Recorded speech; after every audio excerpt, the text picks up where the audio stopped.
La rentrée universitaire a eu lieu officiellement hier, l'occasion pour la Fédération des étudiants de Strasbourg de présenter son enquête annuelle sur les conditions de vie des étudiants.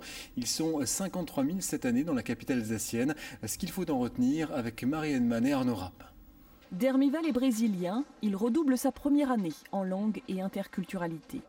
Une rentrée qu'il aborde sereinement, connaissant les lieux et les procédures, mais il n'en était pas de même l'an dernier, à la même époque. C'est un parcours de combattant, de guerrier.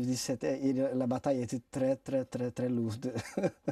Tout d'abord, je n'ai pas eu la préparation que les étudiants français ils ont avant le bac pour faire. Ils sont orientés. Je n'ai pas eu ça chez moi. Le cas de Dermival est loin d'être unique. L'université de Strasbourg compte 27% d'étudiants étrangers.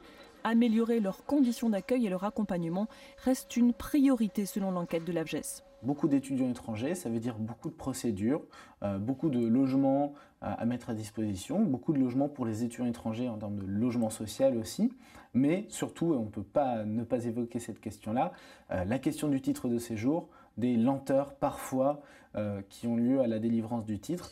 Autre résultat de l'enquête rendue publique ce soir par l'AFGES, la préoccupation grandissante des débouchés et de l'insertion dans la vie professionnelle. 85% des étudiants, toutes filières confondues, demandent à effectuer des stages dans la vie active. Oui, il y a des cours, oui, les cours nous apprennent des choses, mais le problème c'est que pour les mettre en pratique, les mettre en œuvre, là c'est sur le marché du travail, on a beaucoup plus de mal et c'est toujours la débrouille. Mais qui a dit que l'étudiant est un éternel insatisfait ?